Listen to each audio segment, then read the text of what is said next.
이거 질문하는 사람들 은근히 많아. 그래서 그냥 바로 해. 네, 안녕하세요. 이베스트 투자증권 염승환 차장입니다. 자, 오늘은 이제 재무제표 순현금에 대해서, 사실 저희 당사의 모 연구원께서 아주 이걸 정말 좋아하시거든요. 뭐 많이 아실 거예요. 근데 순현금, 근데 저도 질문을 워낙 많이 받아가지고 뭐 생각난 김에 한번 만들어 봤습니다. 그래서 정말 쉬워요. 하나도 어렵지 않으니까 이해만 해주시면 되겠습니다. 여러분이 사실 구하실 필요도 없어요. 자, 보면 순현금이 뭐냐면 일단 요 개념들만 알아두세요. 제가 이제 부채편에서 말씀드렸죠. 차입금. 차입금은 뭐냐면, 그러니까 부채가 두 가지 종류라 그랬잖아요. 이자를 내가 지급해야 되는 부채가 하나 있고, 이자를 내지 않아도 되는 부채가 있어요. 두 가지입니다. 차입금은 내가 이자를 내야 되는 부채. 그러니까 반드시 갚긴 갚아야 되는데 이자까지 내야 되는 좀 안 좋은 부채죠. 예. 그래서 이자를 지급해야 되는 부채, 사채라든가 단기 차입금, 이런 것들을 우리가 차입금이라고 합니다. 그럼 순현금은 뭐냐? 그 기업이 현금을 갖고 있을 거 아니에요. 현금이든 뭐 당좌 자산, 현금성 자산. 그러니까 당장 현금화할 수 있는 그런 자산들이 있잖아요. 거기서 아까 말씀드린 저 이자를 지급해야 되는 부채를 뺀 거예요.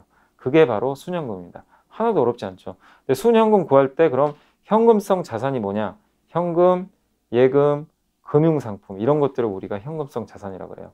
차입금은 단기 차입금, 유동성 장기부채, 그리고 장기 차입금, 사채, 이런 것들은 제가 지난 시간에 그 부채 한번 설명해 드렸잖아요. 그래서 이자 지급성 부채 한번 설명드린 거로 그 편 좀 참고하시면 되겠고, 어쨌든 단기 차입금, 유동성 장기부채, 장기 차입금, 사채, 이거 다 이자 내야 되는 겁니다.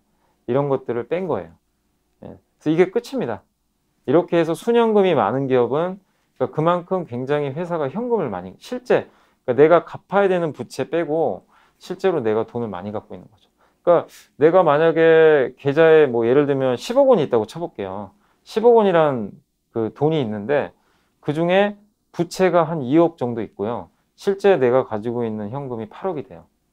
아니, 뭐 10억이 돼요. 12억.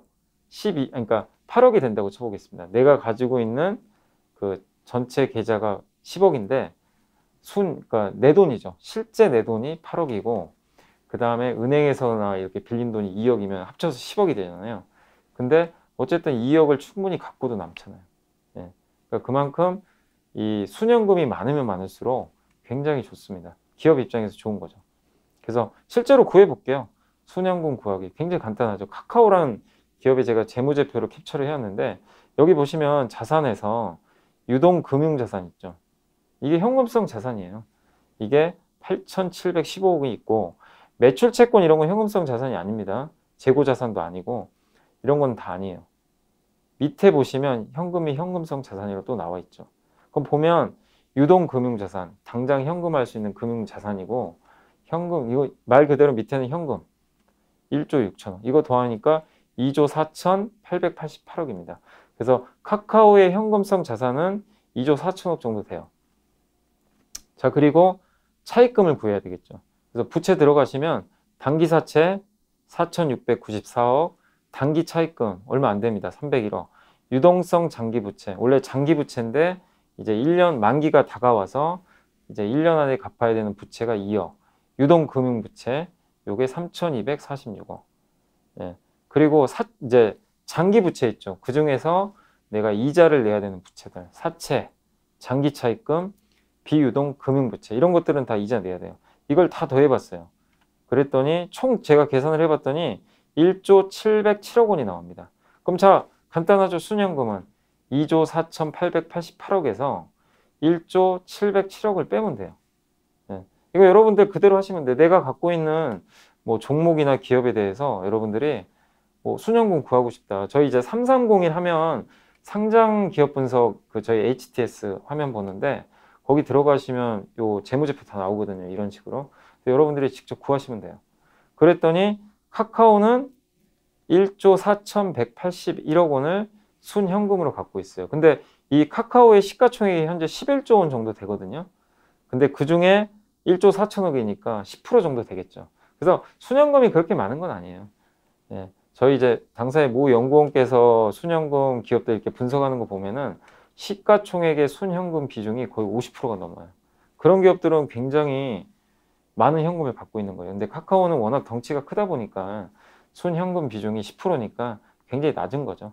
그러니까 이런 기업들은 낮은데 뭐 낮다고 나쁜 건 아닌데 어쨌든 이 비율, 시총 비율이 시총에서 순현금이 갖고 있는 그 비중이 50%가 넘어가면 굉장히 많고 안정적으로 보셔도 돼요. 그런 기업들은 여러분들이 뭐 알짜 회사로 보셔도 돼요. 크게 염려 안 하셔도 됩니다. 돈만 잘 번다면. 네, 그래서 그 순현금은 굉장히 간단하죠. 이렇게 어려운 개념 아니니까 여러분들이 직접 구하시면 됩니다. 그래서 유념하실 건 이 개념만 좀 알아두시면 돼요. 제가 부채편에서 차입금을 말씀드렸잖아요. 차입금에 대한 그 개념, 이자를 지급해야 되는 부채, 이것만 여러분들이 개념 정리가 잘 돼 계시면 하나도 구하는 게 어렵지 않으니까 순현금 이런 식으로 한번 구해 보셔서 평가를 해 보시면 좋을 것 같습니다. 자, 저는 오늘 이제 부채까지는 다 끝났어요.